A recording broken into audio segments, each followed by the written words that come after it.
When I think of Call of Duty, I think back to being 9 years old and begging my mom for Black Ops 1 on the Nintendo Wii because we didn't have an Xbox or a PlayStation. Those were for big kids, I guess. And I remember her response always being a hard, "No, Ned, it's too violent." Then I'd grumpily tell her, "Okay, fine," and proceed to go to my older brother's house where I would crush as many civilians as I could under my slick 2008 Liberty City SUV in GTA 4 to sate my 9-year-old lust for blood. But while I was a raging psychopath as a mere child, now as an adult I've become infatuated with the stories of games, which is why in this video, instead of committing vehicular manslaughter, we're going to be going over the entire story of Call of Duty Black Ops, covering every single game from Black Ops 1 to Black Ops 6 and everything in between. Yes, I mean everything. Though where the game takes a turn for the worse, like in Black Ops 3, I'll try not to bore you to death any faster than the game itself already will. What we're all here for are the stories of characters like Alex Mason, Frank Woods, Jason Hudson, Russell Adler, Victor Reznov, and so on, all of your favorites. And reasonably so, because these characters are easily some of the most interesting in the series.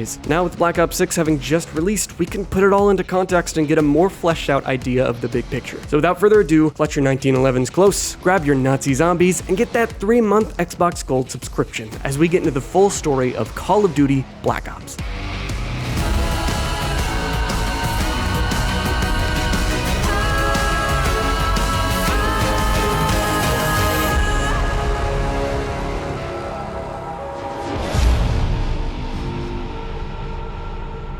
The story of Black Ops really starts as far back as Call of Duty World at War, where we're introduced to two main characters that are pretty important later on. In World at War, you play as Dmitry Petrenko, whose story begins in the iconic Red Square in Stalingrad, which was the name of a Russian city. You witness some Nazis slaughtering your comrades as you play dead and appear to be the only survivor left. Except, hey, you're not the only one. This guy named Victor Reznov is alive too, and you guys become best buddies, fighting the Nazis and more or less winning the Second World War by planting the Russian flag among the ashes of Berlin in April of 1945. Then in October of the same year, we see in Black Ops 1 a continuation of Dmitry and Reznov's story, where we learn that the Red Square massacre ultimately happened as a result of horrible leadership on the part of these two goobers, Nikita Dragovich and Lev Kravchenko. So Reznov does not trust or like them as such, but him and Dmitry are tasked with tracking down and capturing this evil scientist named Steiner, one of Hitler's best pals. See, Steiner is developing this crazy toxic gas called Nova 6, and it's just the perfect tool for committing war crimes. So they track him down, but then Dragovich is like, maybe we can see how the gas works. And Steiner was like, I can actually show you right now. So Dragovich proceeds to put his own men in these gas chambers and fucking test it out on them. We see from Reznov's perspective the horrible scene of Dmitry, again, the guy you play as in Call of Duty World at War, being gassed in front of him. So if that wasn't horrible enough, Reznov's chamber is up next. But before he gets gassed, the British arrive. Not totally sure where they came from or how, but thanks, British people. So Reznov is very angry and plants a bomb on the ship, which was where some of the Nova gas was stored, and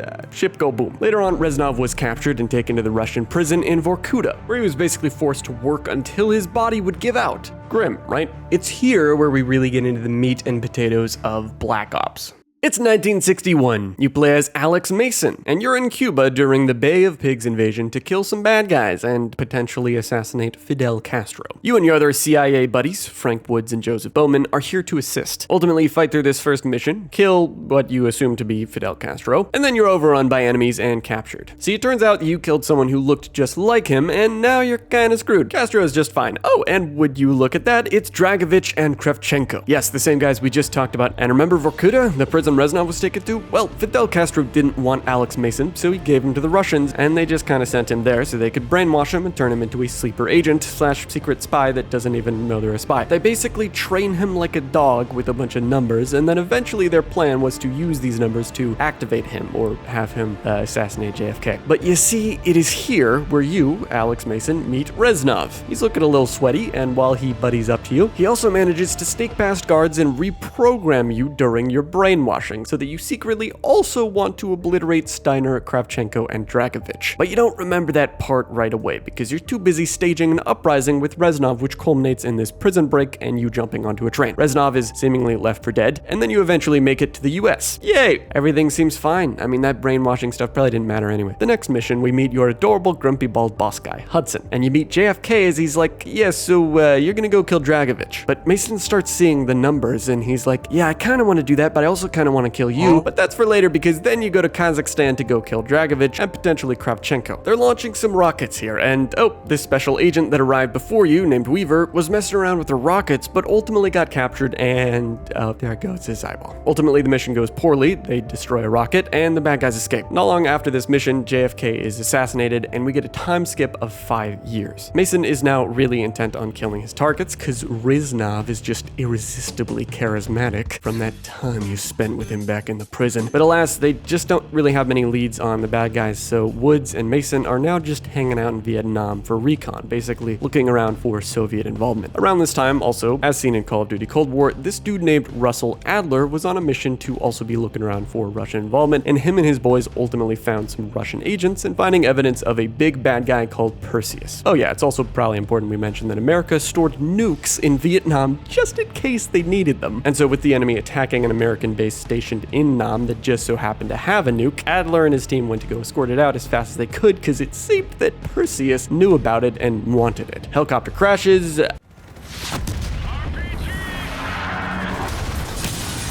Some amount of time later, Mason, Woods, and Bowman head over to a compound still in Vietnam where they could find some info on your boy Dragovich because he was back in the picture again. And oh, okay, so Alex Mason runs into Reznov, who saves him from being stabbed. Apparently Reznov is here and also is a defector, at least so it would seem. They grab a file and learn a bunch of stuff about Dragovich, Kravchenko, Steiner, and some guy named Dr. Daniel Clark. This was some dude that worked with Steiner and had involvement in the Nova 6 gas project. Hudson and Weaver head to Kowloon City in Hong Kong and find this guy because obviously he's pretty important. You interrogate him, try and escape with him, and then he gets shot and killed before you ultimately escape yourselves. Cutting back to the main gang, Mason, Woods, and Bowman are still in Vietnam and get into some trouble while searching for Kravchenko. One helicopter crash later, somehow Reznov is here to once again save Mason, and the next thing you know it, you enter a tunnel with this guy, and you're just seeing Reznov everywhere. SCP-106 has broken out of the facility. Your tunnel buddy gets killed, and then you ultimately escape, meeting back up with the gang to go retrieve some Nova 6 cargo in Laos. Then the bad guys show up, and he's munching on an apple. Next thing you know it, you, Woods, and Bowman are all captured, presumed dead by the CIA. Then you experience one of the most memorably horrifying scenes in the entire Black Ops series. Bowman is killed after refusing to play Russian roulette.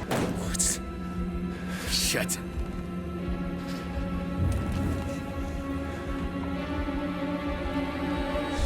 Motherfuckers. I'm gonna make them pay. You! No talk. Play! What's the plan? Bang! You can't kill me! You shoot, GI, you shoot! Fuck! Mason and Woods go ahead and pull some badass action hero shit. They then helicopter their way out, head into a facility. Mason is seeing Reznov again, and oh, hey, it's Kravchenko. He beats the shit out of you. Woods is like, and stabs him, but then they both fall out a window and blow up. Cool. So Mason and Reznov head to this place called Rebirth Island, which according to a mission Hudson went on previously, is where they could find Steiner. Hudson and Weaver move in as well, and then we get this great reveal. And I will have my revenge! We saw the report, Mason. Victor Reznov did not kill Friedrich Steiner. Hudson saw what happened. My name is Victor Reznov, and I will have my Revenge! Mason, no! So yeah, if it wasn't obvious enough, Reznov hasn't just conveniently been popping up in weird places. Mason's been straight up hallucinating this the whole time, and I don't know if it's like PTSD or schizophrenia, but we don't really have time to figure that out because, uh-oh, the Russians are about to push some number sequences over the radio or the TV that are gonna activate sleeper agents all around the world, and Mason is interrogated by Hudson to figure out what to do. And this is where a meme was forged. So cute in these. Who are you people? Just look at your little face. What do you want from me? Sorry. Did you sleep okay? You. What time is it? Kiss my ass! Mason finally remembers, and hey, it turns out everything leads back to this random-ass ship called the Rizalka in Cuba. It's the source of the numbers broadcast, apparently, so Hudson puts on his sunglasses, and they're off to head over to Cuba. Where? Cuba. So they get to the ship, bomb the fuck out of it, but uh-oh, it turns out the numbers broadcast is in a base underwater. So they head there, and at long last, we get the final showdown between Mason and Dragovich. Turn me! Gets me on! I can make and kill my own president. Pride?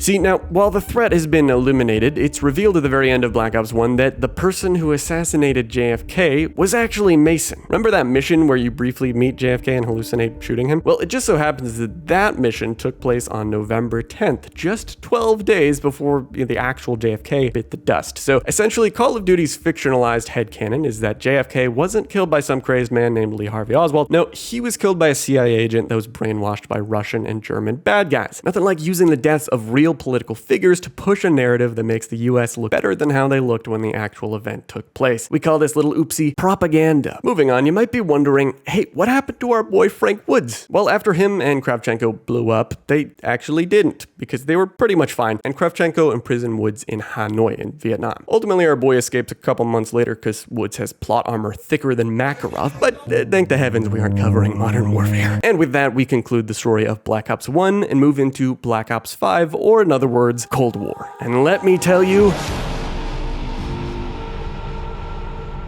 it's 1981. You're Alex Mason again, hanging out with Russell Adler, someone who we're going to see a whole lot of from here on out. You and Adler are in a bar in Amsterdam, Netherlands, when an informant walks up and tells you that he's bought you some time to go after a presumed target. So you and Adler move forward, sneaking into an alleyway where, hey, would you know it, Frank Woods is waiting for you with some sweet guns. You three head over into an occupied residence, and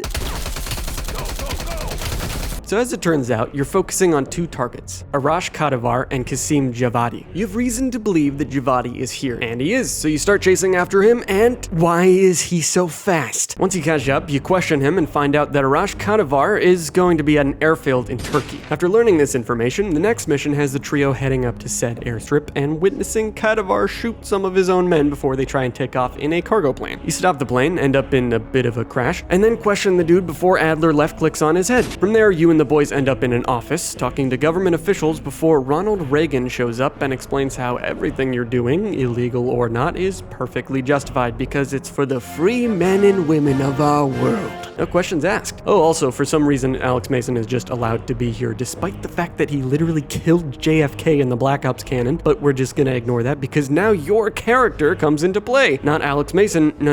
In Cold War, throughout most of the game, you actually play as a character named Bell. Where did you come from? You'll find that out in due time. You start by hanging out at this cool warehouse where you meet your main crew, Adler, Park, Sims, and Lazar. Back in chapter 2, I briefly mentioned how Adler in Vietnam ended up finding some kind of Russian involvement involving a man named Perseus. And that's really what we focus on in Cold War. This guy's linked to a bunch of total nuclear disasters, so while investigating Perseus like your Charlie Day, your team helps you conclude that Anton Volkov is your next lead, and this guy is a Russian mob boss operating out of Berlin. So with a kill or capture order for Volkov and a mission to intercept one of his couriers, Franz Kraus, you head into Berlin to meet with a CIA informant who's gonna be right in the area of where Kraus is supposed to meet Volkov. You sneak into the city with Adler through the underground railroad system and meet the informant, but as it turns out, when Kraus arrives, not long after, someone tells him that he's not safe and that he's being set up. So when the Berlin police show up, you gotta skedaddle on out and find another way. You sneak into Kraus's home to find some evidence, ideally not getting discovered like I did, and then you sneak into his creepy red room, find some pictures, one being of a nuke, plant a little tracker, and then promptly find that informant from earlier all tied up before Kraus conveniently sneaks up behind you and knocks you out. You wake up being tied up in front of Volkov in some warehouse. Things aren't looking too good, but probably because of that tracker you planted, all is well since your team saves you just in the nick of time. From there, you get the decision to either kill or capture Volkov. So as it turns out, the evidence you gain from the mission leads you right to the coordinates of an unpopulated area of Ukraine, which at the time was Russian controlled because it was of course in the USSR. This unpopulated area turns out to be a gigantic facility, and so Bell and Woods head in to investigate while Mason and Adler stand by for extraction once you guys have learned what you can about the secret fortress. And god damn, I thought to myself as I was trying to look at it before my game crashed. Let's try that again. So you ambush these totally unassuming guards and just rush in with little to no resistance before, picking this lock results in an interaction I've never actually seen before at a game. Someone actually opened the door while I was picking the lock. You and Woods kick ass moving through the base, but then see, you end up in like an arcade.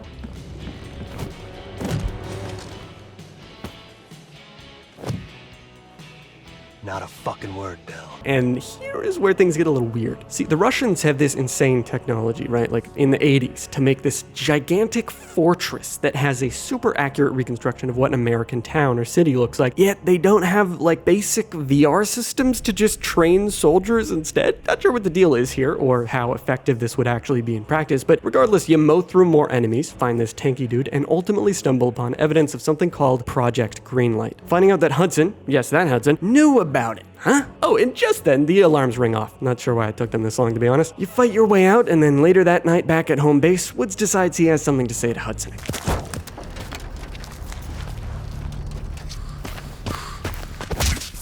You knew the nuke was from Greenlight. Didn't tell us. What else are you hiding? Maybe I can knock the truth out of you. You might want to rethink that, Woods. Alright, so what is Project Greenlight? Well, basically back in 1958, the arms race with nukes was kind of a big deal, and America's President Dwight D. Eisenhower at the time decided, hey, if Russia went and invaded Europe and tried to take over a bunch of other countries to gain more power, what if, before that happened, we put nukes in every major European country so that if we needed to, we could activate them and basically destroy the rest of the world? Oh yeah, and in 74, the nukes were upgraded to high-yield neutron bombs, which according to what I googled, it's probably going to put me on a watch list. High-yield neutron bombs aren't even a thing, so yeah, these are pretty beefy. Basically, a big old problem here lies in that one of these Project Greenlight nukes is missing. Average America moment, losing track of their own nuke's whereabouts, and that takes us to... In an attempt to figure out what to do next, Park suggests looking into an active excavation operation in the Ural Mountains, Yamantau, this snowy facility that Hudson and Weaver had actually cleared out back in Black Ops 1. Adler sends Mason and Woods in, calling in assistance from a KGB insider named Belikov. After Belikov drops you two off, just make sure you don't aim down sights while you're looking over at the mountains in the distance because your computer will blue screen. Definitely not me blaming Call of Duty Cold War when in fact my computer is just barely hanging on for life through years of neglect. Anyways, after I reinstalled my entire operating system, succumbing to Windows 11 at long last, I continued the mission, and this is where we get the iconic line, We do this quiet, Mason. Yeah, you're the expert in quiet. I'm a goddamn onion, Mason. You and Woods make it to the facility, but just then, this happens. But it's not quite Mason's time to die just yet, because he catches himself, and you and Woods clear out the rest of the facility. Before, with the help of Belikov, attaching your helicopter to this cargo and getting the hell out of there in an admittedly very fun vertical escape. 4 days later, we find out that the cargo was some kind of mainframe containing intel about the names of sleeper agents that Perseus wanted. But after analyzing the data, it turns out that Perseus deleted the names already. The only other place they could get that list is in KGB headquarters. The game asks the rather obvious question, why didn't Perseus just get the names from the KGB in the first place, with the answer being that it's more than likely that Perseus isn't exactly working with authorization from the KGB. Before the next mission begins, the game attempts to tease you with something sussy going on behind the scenes as to Bell, your character's identity. Adler is planning to take you into the KGB headquarters for the next mission, but Hudson's being a little whiny about it. Next mission sees you in the perspective of Belikov in the KGB headquarters already as he's exchanging Discord DMs with his kitten, wait, wrong video, as he's exchanging intel with Adler over the phone. Then you head over to a meeting with some classic Russian bad guys, including freaking Kravchenko here yet again. Bro got upgraded to 8K. Anyway, this part of the game is pretty neat. It has you basically choosing different options to cut camera feeds and get information, so you can ultimately retrieve a keycard for clearance into the lower floor where you'll be able to let Adler and Bell in. And once Belikov does so, you resume control of Bell once again, surprising some guards and stealing their uniforms. Then you sneak in, barely passing through security, and you get this encounter with one of the higher-ups that's especially suspicious of you.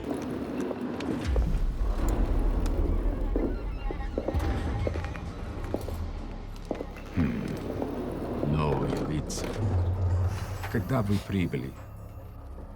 I just happen to guess the right answer, but if you don't, you get into a bit of a brawl with the guy. Moving forward, you get into this bunker, take some data, and you get out cleanly with Belikov. Okay, maybe it wasn't that clean, but hey, no harm done. Unless you count the hundreds of Russians slaughtered, but hey, this is Call of Duty. The next lead in this Cold War spy extravaganza takes you and the team to deciding their final mission. One of the sleeper agents they found on the list is an American named Theodore Hastings, a nuclear engineer. They have reason to believe that Hastings will be in Cuba, in a hotspot for Perseus's activity. You and the team choose a smash and grab grab style, where they parachute in to go grab the nuke, then get the hell out. But after you arrive, kill a bunch of dudes, see this camera feed of what appears to be Perseus killing the scientists, and you realize it's a little too late. The nuke had been conveniently decoded with the help of these now-deceased scientists, and so Perseus has the ability to detonate all the nukes in Project Greenlight if he so chooses to. Of course, this would then be blamed on the US if it happened, which is what the US is really concerned about here. You guys had to escape, but then you get RPG'd and you have to choose between saving Lazar or saving Park. The canon event is saving Park, but regardless, whichever you don't save gets captured by the enemy. At this point, once you make it back to HQ, we finally learn the truth behind Bell. Remember when that one terrorist killed his own men? Well, you just happened to be one of the people shot by him. You didn't exactly die, and Adler and the others grabbed you and took you alive to be questioned. Interrogation wasn't working, so they brainwashed you to believe that you had just been another CIA agent or otherwise working for the US. Before all that, Bell was actually considered a close ally of Perseus, and Adler and the gang held out hope that they could eventually unearth information about Perseus through you. So with you being the last resort, they give you a bunch of drugs and you play through a bunch of increasingly trippy Vietnam simulations before ultimately learning the truth. You're then presented with two options: tell Adler where Perseus is or lie to him. If you lie to him, basically the team gets slaughtered and you're still buddies with Perseus. If you tell the truth, which is that Perseus is in Solovetsky, this party little place in Russia, the canon ending happens where you and the gang head out to stop the nuke from activating with yet again another broadcast. This is sounding a little familiar. After making it to Solovetsky, you destroyed the transmission arrays, saving the day. But Perseus is still out there because they have 6 seasons of multiplayer to support. The gang pulls Bell out of the rubble, and the last cutscene in Cold War shows Adler taking you out to smell the Arctic air before... okay.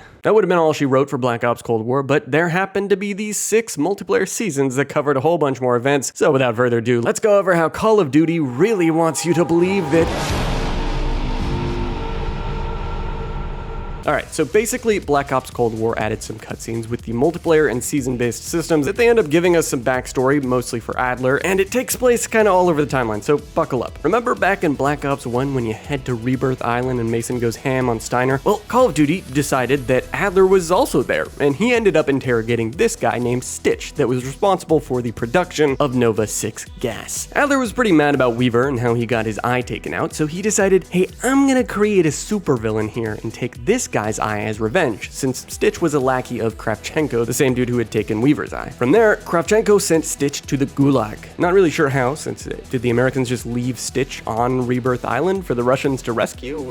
It doesn't really explain this, but fast forward all the way to 1984, just 3 years after the majority of the Cold War story, and Stitch, now a wacky supervillain, raids a CIA base and kills a bunch of people, leaving a message which Adler ultimately finds. Adler then gives chase to what is essentially set up by Stitch in some random mall in New Jersey. They capture Adler, kill his team, and then take him to Laos, where a new team, including Woods, comes to rescue him, but it's too late. He's already been moved to a place called Verdansk. Around this time, Stitch sends some of his buddies to Yamantau to grab some info about the numbers program, despite the fact that this data shouldn't even be here unless it was later repurposed by the Russians? This is getting really convoluted with Yamantau. Not long after, Woods and the gang rescue Adler in Verdansk, but oh no, Stitch is back at it again with his evil plans because his operatives raid a South African satellite control center, causing 2 satellites to crash, one in Verdansk and one in Algeria, North Africa. Adler, now of course rescued, just happened to be in Algeria to come and grab the data off of one of these satellites, telling the rest of his team that said data was destroyed. Looks like Stitch brainwashed him big time. And speaking of brainwashing, around a month later, Woods and another team head to Germany to capture one of Stitch's operatives. But then she activates some numbers broadcast, and it turns out that most of Woods' team was comprised of sleeper agents, so him and one of the non-affected members just barely make it out alive. A bit later, Woods and Hudson conclude that Adler is most likely a mole and that he's compromised, so they bring him in and give him the old numbers treatment, even letting Mason himself do the honors. This feels kind of wrong, like what the f***?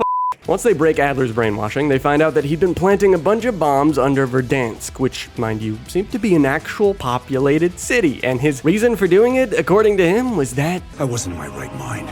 So essentially, Adler became like a bad guy for a little bit. I don't really know his goals at that point. It doesn't really seem to be explained. And we don't really know if Stitch intentionally made Adler like a freaking terrorist or not, because he was actually trying to defuse the bombs that Adler had planted. But while he was trying to do that, some of them blew up, and that's when all the destruction happened. Anyway, Adler is fine now, though, of course, and despite the fact that he just blew up an entire city, it's the CIA, so it's fine. Adler and the others find where Stitch is, and we get this cutscene. You took your time. It's over. Your sick experiment is done. Where the fuck is Perseus? Right here. Cancer took him in '83. There's blood on your hands. big words from the Scourge of Verdansk. Fuck you.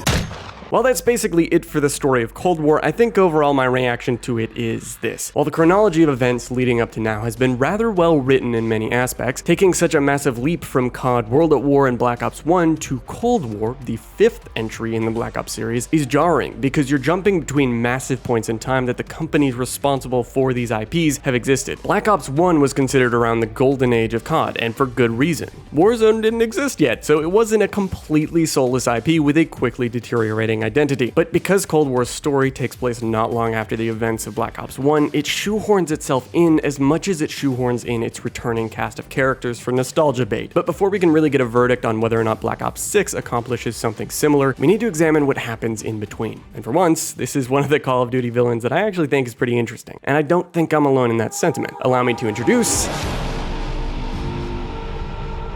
Let's rewind just a little bit. A boy named Raul Menendez was born in 1963 in Nicaragua, which, if you're as geographically brain dead as I am, is a place in Central America right here. He grew up in pretty bad times due to political opposition and a revolution that stretched on through much of his childhood, and in 1972, a huge earthquake destroyed most of what Raul and his family had. A year later, him and his sister were taking shelter in a warehouse when it was lit on fire by the owner itself. His sister was severely burned, and when Raul found her in that state, thinking she was dead, he tried to join her by using a very sharp pendant she had, but it turned out she was alive, and she was like, nah, don't do that, bro. They both made it out alive, and Raul found out that the guy that owned the warehouse was an American who burned it down so he could collect $11,000 worth of insurance fraud money. So from Raul's perspective, he basically saw all Americans as the most evil creatures on the planet. Once Raul became a teenager, he went on to start selling drugs with his father, and they kind of started a gigantic Menendez cartel empire, becoming rich and powerful in the criminal underworld. His father taught him well in the art of survival and escaping potential capture by, for example, the CIA. With Menendez's history established, we can now catch back up to 1986, about 2 years after ADLER executed Stitch. Menendez was a gun runner and helping supply weapons to countries that were actively fighting against the US and NATO. While our boy Woods was out in Angola trying to fight against the Soviet-backed MPLA, he was captured by Menendez. This prompted the CIA to send Hudson out to Mason, who was then taking care of his 7-year-old son David, enjoying his life in Alaska. Hudson was like, yo, so Woods got captured, and Mason was like, okay, so are you gonna like go save him? Yeah, okay, fine. Dad, do you love Uncle Frank more than me? He's a fucking onion, David. So anyway, Black Ops 2. You're playing as Alex Mason once again. It's July 2nd, 1986, and you've just abandoned your son to go save your best boy Woods from his capture by Menendez in Angola. Ultimately find him in this shipping container on a barge, somehow still alive. You know, maybe when he said, I'm a goddamn onion, he was really implying that he has multiple layers of plot armor, kind of like how a cat has 9 lives. Oh, poor Woods. Bro's looking like a Call of Duty player at 3 a.m. Please, come down now and feed the dog.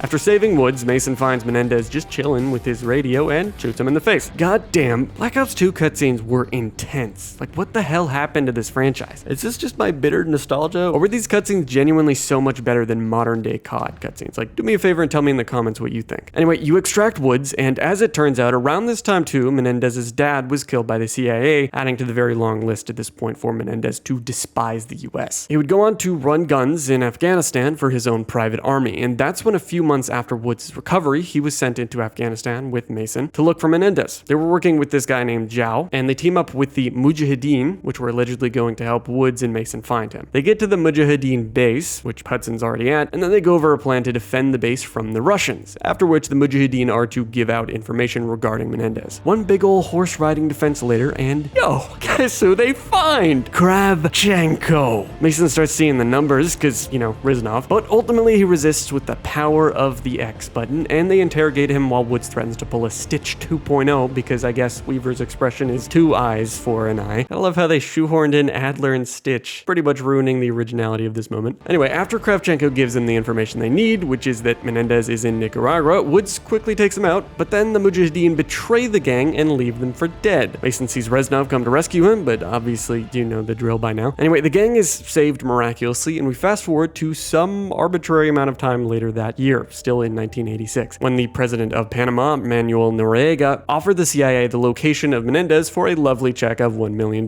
If you're up for a short geography lesson, this is where Panama is, and this is where Nicaragua is, relative to it. Capiche? So you guys make it to the outskirts of Menendez's Nicaragua compound, and that's when we actually get the perspective of Menendez himself. See, bro really loves his sister, Josefina. She's the only person he really cares for. He'd do anything for her, which is why when someone knocks on the door and gets their brains blown out before some Panama soldiers storm the room and bash Josefina's head on a dresser, Menendez goes Doomslayer mode before getting sedated. He wakes up in front of Noriega, who, for whatever reason, executes his own men and lets Menendez go. But obviously, this dude is a fucking moron because Menendez is literally in kill mode right now, so he tries to do just that before hearing his sister screaming. While you play as Menendez, the screen is super red and you're basically in a rage mode as you witness the Panamanian soldiers massacring civilians while fighting your way to your sister. And suddenly, with everything that Menendez had done to Woods back in Angola, this prompted him to lose his crap and throw a grenade, which ultimately killed Josefina. Mason and Woods come to, seeing a body bag getting taken away, and Hudson tells them it's Menendez in it. But considering Menendez is in the future, well, obviously that wasn't him. It was probably his sister. Things are quiet for about 3 years until the CIA finds out that Menendez is still alive, and he's with Noriega in Panama. George H.W. Bush sends the CIA out to do a grab and smear operation to destroy Noriega's reputation, and then head in to grab Menendez with Navy SEALs. A snatch and grab. Clean, right? They head in, secure Noriega, but then Hudson starts giving some weird, contradictory orders, saying to just escort him to a new location. Mason and Woods are not okay with this, but they do it anyway, and they split up. But then Hudson tells Woods over the radio that some Nexus target is the code name for Raul Menendez, and they have him arriving right out in front of a sniper's position. Hudson tells Woods to take the shot, but something isn't right.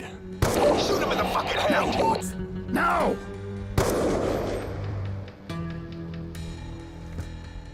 What are you looking so smug about? The fuck is going on? What's going on here? No.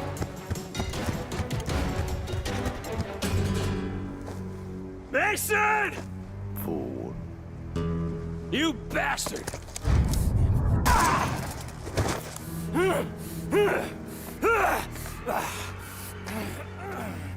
Menendez!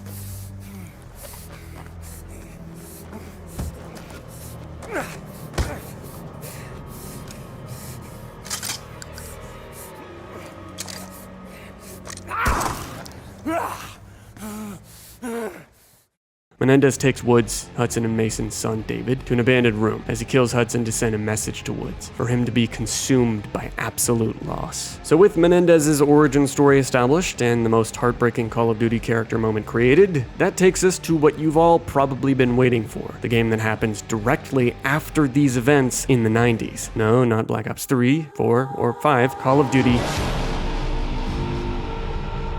Black Ops 6 begins 2 years after Hudson was killed by Menendez, Mason was shot dead, and Woods had his kneecaps blown off. And yes, it looks like Mason being shot dead is confirmed by Black Ops 6, unless I misinterpreted something. The year is 1991. Guess who the CIA blamed for the disaster in Panama? None other than Russell Adler. But see, Adler was framed. Leading up to the events of what happened in '86 to our favorite two best friends, Adler was going after a paramilitary group called Pantheon. What the hell does paramilitary mean? Well, basically, it's a secret, often very illegal organization or army within a military or branch of government, I guess. In this case, the CIA. Adler just loves investigating gigantic evil organizations starting with the letter P. Anyway, this Pantheon group, according to what Adler had found at that point, was allegedly operating from within the CIA, and at some point they found out that Adler was looking into them, so to frame him for what went down in Panama would be a great way to get rid of him. After Adler was framed, he went into hiding for a year or two, trying to figure out what the hell was going on. He took shelter in this cabin that was way off the grid in Europe. It just happened to be an abandoned KGB outpost by a team working under Dragovich way back when. Said outpost is known as the Rook. And that takes us forward to 91, during Operation Desert Storm. We get an opening wide shot introducing two new CIA operatives, Troy Marshall and Jane Harrow. These two were sent to retrieve a guy named Alawi in Iraq, who was a minister of defense, someone close to Saddam Hussein. You play as another operative, one known only as Case. Just like Bell in Cold War, you have a rather mysterious past, first, which we're gonna unearth over the course of this chapter. You guys capture Alawi, but then while trying to get him out of the area, ADLER shows up out of nowhere in a jeep and kills the guy. Your team grabs him and asks what the fuck he's doing when he's like, "You guys can calm down. They framed me." You can ease up, son. I'm all done here. Jane? You just killed a high-value target in cold blood and put our national security at risk. Alawi can't fall into the Pantheon's hands. Or Langley's. The CIA is compromised. But it's not me. I'm just the fall guy. I got a message for Woods. Oh, yeah? Tell him Bishop takes Rook. The hell's that supposed to mean? See, all this time, Woods had been biding his own time. Of course, with his kneecaps having been deleted, he's been wheelchair-bound for the past 2 years, and as we established in Cold War, him and Mason were good friends with ADLER. Woods was never going to just believe ADLER would sell them out for, what, money? ADLER was one of his closest homies. Also, what ADLER said about Bishop taking Rook, essentially that's his way of getting a secret message to Woods to check the Rook cabin safe house, because he had known about it before all this went down. Nonetheless, after Marshall and Harold got back to the CIA headquarters, they and Woods are called in for interrogation, considering their team failed to actually get Alawi out. This guy, Livingstone, one of their higher-ups, chews him out and clearly believes ADLER is the enemy and was definitely the mole. When he tells the gang to leave after suspending their operations, we get a brief glimpse at this guy. Who is he? It's called Play the fucking multiplayer, you peasant, which is what Call of Duty would love to say to you because, oh boy, he's most definitely going to be involved in some upcoming multiplayer cutscenes. We'll get into how he factors into all this at the end of the game. Anyway, the gang decides they want to keep looking into this sussy situation. Marshall and Woods head to the Rook, ADLER's old hideout in Bulgaria, and they make sure it's clear, bringing a case along the way. They also want to recruit this woman named Savati Dama to help them out, since she was a previous freelance assassin who'd worked for ADLER when he was investigating Pantheon earlier. So in exchange for helping her take down some people who wronged her in her past, she makes a deal to help you guys out on your Pantheon mission afterwards. So you do just that, arriving in a city called Avalon, which is a fictional city on the Mediterranean coast. Assassinating target after target, eventually you satisfy her wishes and she joins the team. While you'd been doing that, Marshall was recruiting this German dude named Felix Neumann, this epic hacker with a sense of humor. But before we move on to what the team actually does next, I want to briefly talk about a character that Black Ops 6 simply does not do well, and that is Frank Woods. Throughout most of the game, he's hanging out in the base, occasionally helping with comms throughout missions, acting as a kind of narrator, honestly, throughout a lot of it. But the issue I have with Woods isn't what he does do, it's what he doesn't do. While Woods doesn't necessarily have a reason to mention having mistakenly killed his best friend to you, Case, some random bozo, they really should have done this character more justice by actually showing his trauma. Sure, it's been 2 years since the incident, but the problem is that the old Woods we see in Black Ops 2 is not particularly well adjusted to his past. He has horrible regrets about it as an old man, and you can see that in James C. Burns' performance. Problem is, in Black Ops 5 and 6, both Mason and Woods were recast for seemingly no good reason. And so not only do we have inauthentic actors to play these beloved characters, the writing, which Burns had allegedly been largely responsible for with Woods in Black Ops 1 and 2, is also inauthentic. Black Ops 6 has some gems here and there when it comes to the writing for certain characters, but the fact that they screwed Woods up this bad is just really sucky. He's such a boring character in the 6th entry, and sure, we get moments that try and communicate what it might be like to be wheelchair-bound. Fuck me! Yo, ask for help, man. Fuck you too! Fine, have fun. Does it look like I'm having fun? No, that's not what I meant. You got dealt a bad hand. You're gonna get dealt bad hands, kid. With us, the stakes are high. These are surface level, and again, Woods as a character should be a much more volatile person instead of the well-adjusted, badass veteran that they try and show him as in 6. But regardless, let's get back to the main plot. So with the team assembled, Felix does his PowerPoint presentation on how he's learned the location of where they're keeping ADLER. Despite the fact that they were responsible for ADLER getting captured just a few days prior, they needed to get him back because obviously they think he's innocent, at least to a degree. So they comprise a plan to break ADLER out of the CIA black site underneath Capitol Station in Washington, D.C. By sneaking into Capitol Station during a political fundraiser event, they figured that's their best shot at getting ADLER out. It's showtime, and you, Case, head on in. Long story short, you can choose a couple ways of ultimately getting a retinal scan of Senator Jack McKenna, who just happens to have security clearance to the black site under the building. I chose the way where you help his wife get evidence of people who are trying to blackmail him with some naughty videos of his, and easy peasy. Once you get the scan, you head into the black site, retrieve Adler, and get out, culminating in this bike chase finale. Once you get Adler back safe and sound of the Rook, he explains that the team's next bet for making progress in the Pantheon investigation is going to an Iraqi palace that Saddam Hussein gave Pantheon clearance to store an experimental weapon known as the Cradle inside. So they head to western Iraq, and fast, because the British forces in the area were about to bomb said palace. While they're there, they actually team up with Helen Park, yes, that park, to convince the British to hold off for a little bit while you drive around in the open world desert with the gang in COD's latest attempt to shoehorn Warzone-like open worlds into their campaign. After you clear out some Scud missile launchers for the British, you head to the palace, get inside, and you find a bioweapon. This is the Cradle. According to intel they found on site, a Soviet weapons scientist leading the project named Matvey Gusev was involved in this Cradle project, and it all happened in an American research facility in Kentucky. Your little investigation is cut short though, since Iraqi forces have just arrived. You make an escape, and once you get home, Felix is set on the task of decoding the disk found back in that palace bunker. It's here where I realized just how much Black Ops 6 actually has some pretty great character moments. I really suggest asking Felix what he thinks is on the disk. Considering where you found it, the logical assumption is that it holds data pertaining to a weaponized biological agent.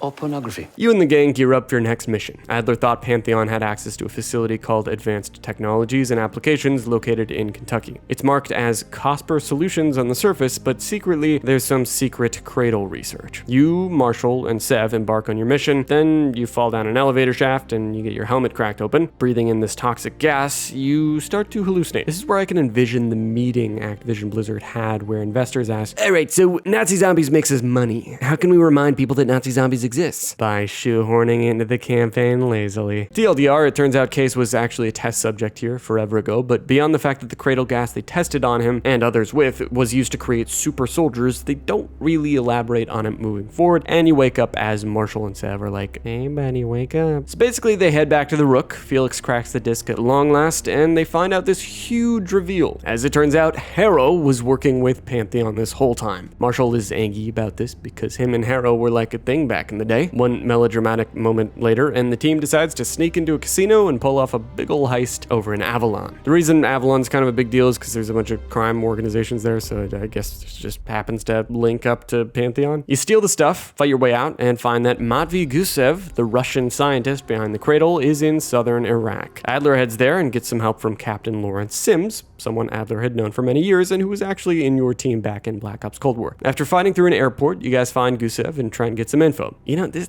is giving me flashbacks to Cold War. Our guide tells us that Vorkuta, yes, that Vorkuta, is where Pantheon decided to upscale production on the Cradle. So they head there, find out Harrow is there, and they were a little too late. The Cradle stuff that was there was already shipped out. So they try and grab her, and then you get this rather confusing cutscene where she just kind of sits down and has a little chat with Case while in the middle of an escape. Really smart plan there, Jane. So you capture her, and Adler gets up to his old torture methods again by drugging the shit out of Harrow. Then we get this overly drawn out hallucinogenic zombies nightmare cutscene that explains her backstory and how her parents were killed by the CIA when she was a little girl. She then grew up wanting to work for the CIA, and once she did and started to find out info about her parents, she found that their files were basically wiped out. Then, with Pantheon having already been established around that time, Harrow was slipped a tape under her office door that revealed to her some information, probably largely fabricated, which was that Adler somehow was the person who had killed her parents, and the CIA covered it up. This set her on her path to not only joining, but becoming a higher-up of Pantheon, presumably some kind of leader, and that's why, as they're getting this info out of her with her LSD trip, the cavalry arrives. Pantheon and their waves of soldiers come to attack the Rook because Harrow just happened to have a tracker implanted inside of her that the gang found only after they'd already taken her to the Rook. While the team tries their best to hold off the enemy, eventually said enemy breaks into the base, blowing open the doors to the safe room, but Woods in his wheelchair just shotguns the shit out of them and eventually gets overtaken. This guy just tackled a disabled man, okay. And then, even though in all these LSD flashbacks they're trying to humanize Jane Harrow, she ultimately is just evil again, and then she just fucking shanks Wood in the stomach, or like why did she do this? Why did she just kill him? What? That's just fucking mean, bro. He's disabled. What? He's a disabled onion, man. So after that shit, she tries to escape, but that's when Case is like, and grabs the causing the helicopter to crash and both of them getting stuck underwater. Then he chokes her out and she's all like, bro, wait, hold on. This isn't very skibbity.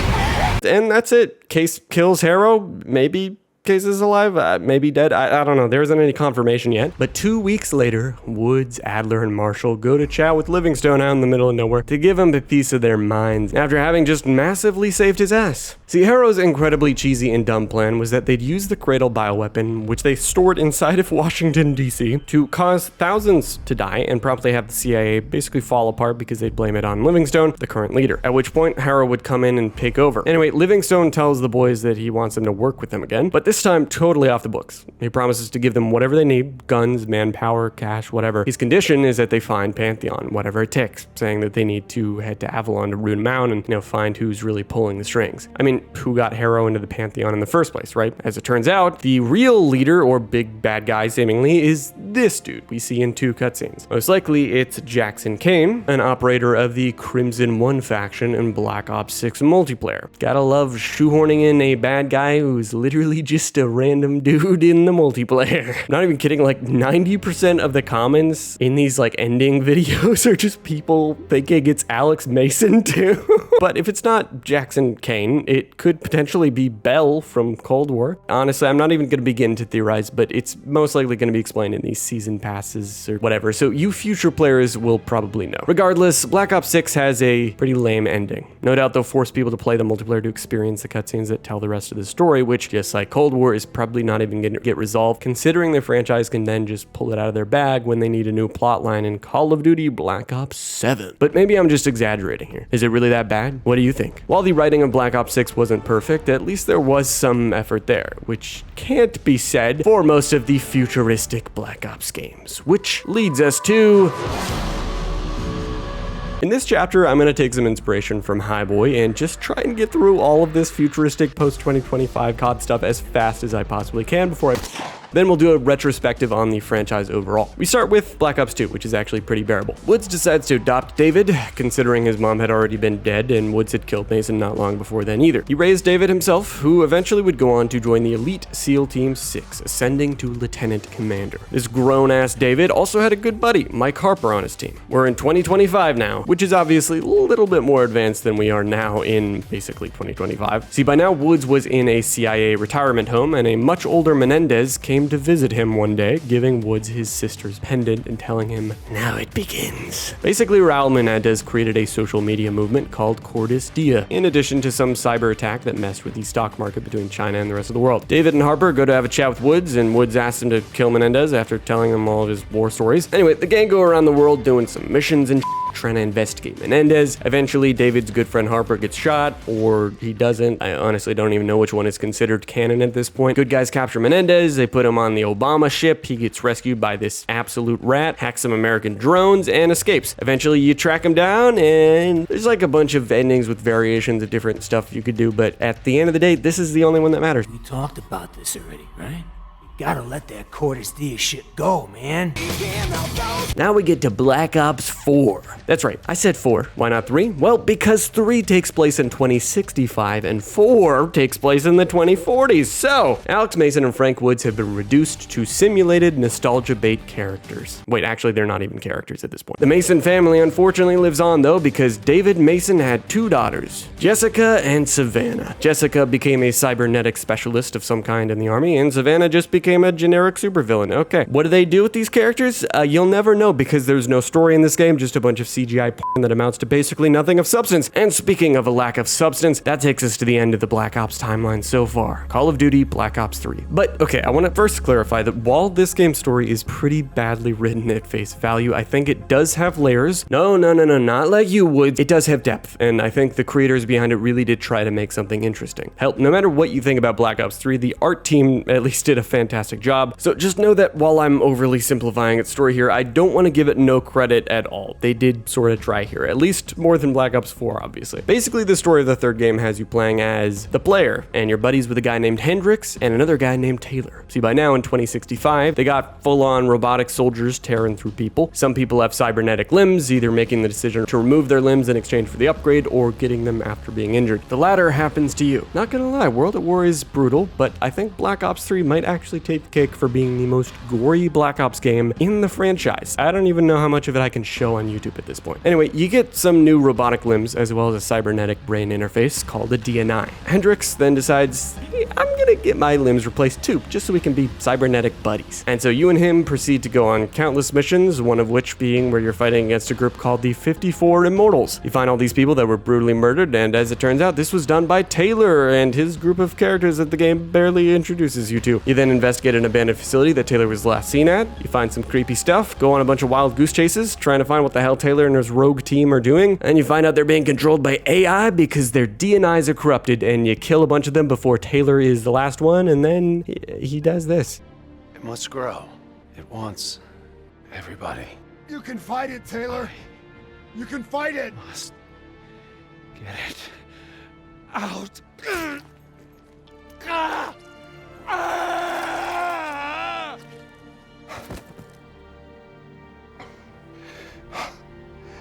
It's okay. It's okay. You did it.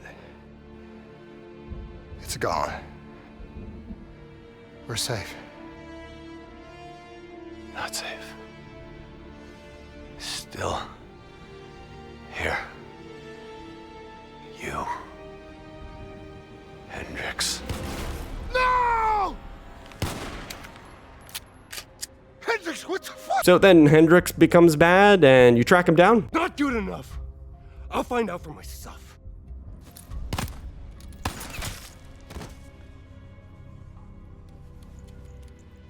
I'm the only one left.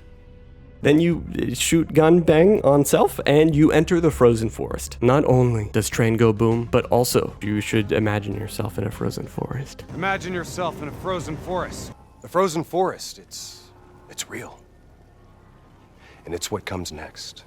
Corvus has given us a way to live on after death. Oh, and if things couldn't get any more confusing, most of what I just said isn't even true, I'm pretty sure, because this game gaslights you harder than your most psychotic ex. Allow me to explain. If you're super interested in the story of Black Ops 3, I'd recommend checking out Gaming Harry's video on the topic. It's like an hour-long analysis that actually pieces together a really convoluted but actually insanely layered story that at the end of the day kind of goes nowhere, but he certainly does it justice better than I do. By the end, it's basically like the player was actually Taylor the entire time, and dude, I don't know what they were thinking. Like, do they even know their audience? Like, how were most players of Black Ops 3 going to possibly understand whatever the hell is happening in this game? Regardless, that pretty much sums up the Black Ops series at this point in time, and holy shit, do I need a couple of beers after that, because my god, the leadership is playing Tetris with the canon at this point, fitting in new characters and events left and right, which certainly gives us Story Explained creators a lot of material to work with, but for the player, I mean, this is just a lot to handle.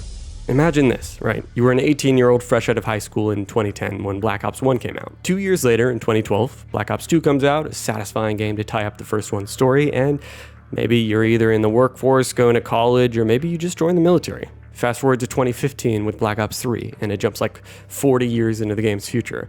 It has no discernible connection to the first game other than gun, go boom, and all the while, maybe at this stage in life, you just had a kid, or you just got a bachelor's degree, or maybe both. Black Ops 4 comes out 3 years later, and it has virtually no story. At this point, you're feeling pretty detached from a franchise you looked so fondly on when you were basically a kid. Then Black Ops 5 Cold War releases, and it adds in ADLER, trying to usher in a new generation of American CIA heroes for players to latch onto in the COD franchise. It might not work for older folks like you, but the new blood, oh, they're gonna love it. Will characters like ADLER or Troy ever be as iconic as Woods or Mason? Probably not to us, but I guess time will tell. What I'm ultimately trying to get at here is that Call of Duty Black Ops has been dragged through 3 phases. The first 2 games were the golden age, at least to us. The second 2 represented failures, at least in the eyes of a lot of fans. And this new current phase seems to be Activision trying their best to bring back that golden age. And I think it's safe to say they're not quite doing that, but ultimately the interpretation of these newer games is decided by all of you, the player base, the audience, the market. Black Ops 6 shows they've invested heavily in cutting-edge graphics, incredible sound design, and to a degree, fun gameplay. So tell me in the comments below, what do you think about the franchise, this phase that Black Ops is in now, and where do you think it's heading? My favorite part about finishing these videos is being able to read and respond to comments over the next few days, weeks, months, and even years after publishing them. So please do let me know what you think about Black Ops and the Call of Duty franchise's ability to tell stories, create fun or interesting campaigns, and overall deliver on what you enjoy. On a more serious note, I would have loved to explore how Call of Duty is by definition military propaganda used by the US government, but I didn't have time. Maybe a few years down the road when they release Black Ops 9, Return of Uncle Frank and His Onion, but we'll see. Give this video a like if you liked it, and until next time, thanks for watching.